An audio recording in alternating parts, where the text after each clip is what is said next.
ناظرین، مفتی عبدالرحیم صاحب کو بہت بڑا چیلنج۔ آپ نے ناظرین دیکھا ہوگا کہ مفتی عبدالرحیم صاحب جب بھی کوئی بات کرتے ہیں اختلافی، اپنے مدرسے کی چار دیواری میں بیٹھ کر اپنے طلباء کو بٹھا کر بیٹھ کر ان سے گفتگو کرتے ہوئے اختلافی باتیں کرتے ہیں۔ مولانا فضل الرحمان صاحب کے خلاف بات کر دیتے ہیں، ان کے موقف کے خلاف بات کر دیتے ہیں، کبھی جامعہ حفصہ کے خلاف بات کر دیتے ہیں۔ تو وہ طلباء جو سامنے بیٹھے ہوئے ہیں وہ صرف سننے کے قابل ہیں، کیونکہ ہم نے دیکھا، ہم خود پڑھتے رہے، ہم پڑھاتے ہیں، ہمیں اتنا معلوم ہے کہ طلباء جو ہے، استاد نے جو بات کرنی ہے طالب علم نے صرف سننی ہے۔ اس پر طالب علم کو جرت نہیں کہ وہ اٹھ کے سوال اٹھا سکے۔ اس کو پتہ ہے اگر میں نے سوال اٹھانا بھی ہے تو مجھے استاد جی کوئی نہ کوئی جواب دے کر بٹھا دیں گے، تو اس لیے وہ بھی ماشاءاللہ تسلی کے ساتھ بیٹھ کر بات کرتے ہیں کہ جی مولانا فضل الرحمان صاحب نے یہ بات کی، یہ غلط کی، اور یہ ہے وہ ہے، جمعیت کا نام یہ تھا، اب یہ کر دیا گیا۔ السلام علیکم ورحمۃ اللہ وبرکاتہ۔ ناظرین، آپ جانتے ہیں کہ سردیاں آ چکی ہیں، اور ان سردیوں کے اندر ہر شخص کو دیسی گھی، شہد اور اس کے علاوہ سلاجید کی ضرورت پڑتی ہے، اور وہ بھی خالص اور 100% پیور چیز چاہیے۔ تو آپ ہم سے رابطہ کر کے خالص سلاجید، چھوٹی مکھی کا، بڑی مکھی کا شہد، گائے کے مکھن کا دیسی گھی منگوا سکتے ہیں۔ انشاءاللہ آپ ہماری سروس سے 100% مطمئن ہوں گے۔ تو ناظرین، دیر کس بات کی، اسکرین پر دیے گئے نمبر پہ ابھی رابطہ کیجئے اور گھر بیٹھے اپنی مطلوبہ چیز حاصل کیجئے۔ ان کا مقصد کیا تھا، ان کا مقصد کیا، یعنی اول فول جو بھی بکنا ہوتا ہے طلباء کے سامنے بیٹھ کے بک دیتے ہیں۔ اس سے ایک تو طلباء کے دماغ کے اندر اشتعال انگیزی پیدا، عجیب باتیں پیدا ہوتی ہیں، ان کا ذہن کنفیوز ہو جاتا ہے کہ یار ہم کس کی مانیں، یہ ہمارے استاد محترم ہیں، وہ ہمارے قائد محترم ہیں، ہم کہاں جائیں۔ اب حالانکہ میں یقین سے کہہ سکتا ہوں وہاں بیٹھے ہوئے طلباء اس بات پہ راضی نہیں ہوں گے، لیکن استاد ہے، استاد کے سامنے طلباء خاموش رہتے ہیں، صرف بات سنتے ہیں، تو اس لیے کوئی سوال کر ہی نہیں سکتا۔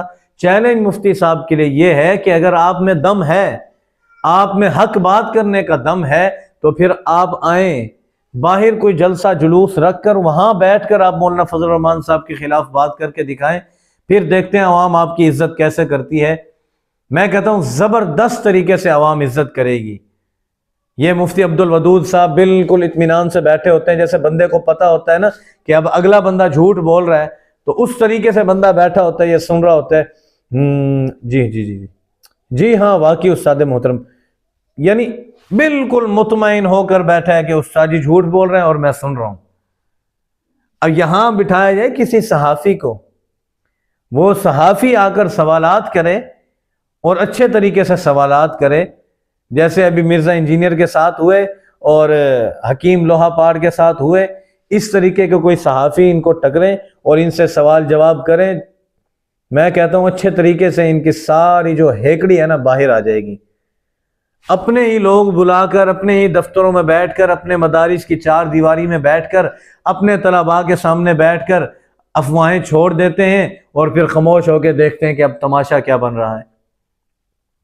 اتنی جرت اور اتنی ہمت ہے، سچ اور حق بولنے کی اتنی جرت ہے، تو پھر باہر آئے، میدان لگائیں، کراچی کی گلیوں میں، کراچی کی چوکوں چوراہوں میں آ کر میدان لگائیں، اور پھر مولانا صاحب کے خلاف بات کر کے دکھائیں، تو دیکھتے ہیں کراچی والے آپ کے ساتھ کیا حشر کریں گے۔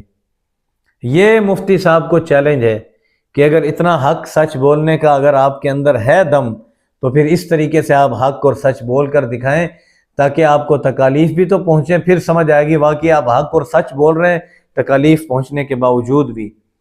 ابھی تو آپ مرزا انجینئر کی طرح بس بیان دے کر کمرے میں چھپ کر بیان دے دیا، بس بات ختم، پھر وہ 2 دن بعد وہ ٹاپک خود بخود بند ہو جاتا ہے۔ بس اب جامعہ حفصہ والا ٹاپک چلا، چپ ہو گیا، آپ بھی چپ ہو گئے، ادھر سے بھی سب چپ ہو گئے، آپ نے خواہ مخواہ مسئلے کو چھیڑ کے چھوڑ دیا، یعنی اپنے آپ کو یاد کروانے کے لیے جی ہم بھی موجود ہیں، ہمیں ہر کوئی ہم پہ توجہ رکھے، یہ نہ سمجھے گا نا ہم مارکیٹ سے شارٹ ہو گئے۔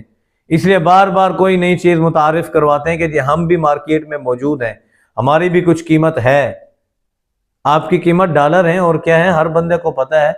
بہرحال ہمت ہے تو اس طریقے سے بات کیا کریں، خواہ مخواہ وہ جو بچے پڑھنے آئے ہوئے ہیں طلباء اکرام، ان کے ذہنوں کو گندا کرتے ہیں، عجیب عجیب باتیں ان کے ذہنوں میں پیدا کرتے ہیں، وہ بچے بھی کنفیوز ہوتے ہوں گے، اور میں تو یقین سے کہہ سکتا ہوں وہ دل میں گالیاں بھی نکالتے ہوں گے۔ کیا استاد محترم بھائی پاگل ہو گئے ہیں، روزانہ بیٹھ کر اول فول بکتے رہتے ہیں۔ یا تو آپ سامنا کریں قائد محترم کا، ان کے سامنے بات کر کے دکھائیں، ان سے جواب آپ لیں، وہ جواب نہیں دیتے پھر آپ ایسے کانفرنسیں کریں اور طلباء کو یہ باتیں سنوائیں۔ طلباء کو باتیں سنوا دینا آسان بات ہوتی ہے، 10 طلباء کو بات سنوائیں، باہر کے 2 بندوں کو سنوا کے دکھائیں آپ۔ اللہ تعالیٰ آپ کو ہدایت عطا فرمائے۔ جتنے بھی آپ کے سارے شاگرد ہیں جو بیٹھ کر آپ کی ہاں میں ہاں ملاتے رہتے ہیں، ٹھیک ہے استاد کا عزت احترام کرنا چاہیے، لیکن شرعی حدود کے اندر رہتے ہوئے جہاں استاد جھوٹ بول رہے ہیں، آگے پیچھے کی باتیں کر رہے ہیں اور ہم بھی مطمئن بغیرت بن کر ان کی باتوں کو سنتے رہتے ہیں، یہ غلط بات ہے۔ اللہ تعالیٰ آپ لوگوں کو حق اور سچ کہنے کی توفیق عطا فرمائے اور کھل کر کہنے کی توفیق عطا فرمائے، اور اللہ تعالیٰ آپ لوگوں کو ہدایت بھی عطا فرمائے۔ ناظرین، آپ نے ویڈیو سنی، آپ اس کے بارے میں کیا رائے رکھتے ہیں کمنٹ کے اندر بتائیے گا۔ اس طرح کی مزید ویڈیوز کے لیے ہمارے چینل کو ضرور سبسکرائب کر لیجئے۔ ملتے ہیں اگلی ویڈیو میں۔ السلام علیکم ورحمۃ اللہ وبرکاتہ۔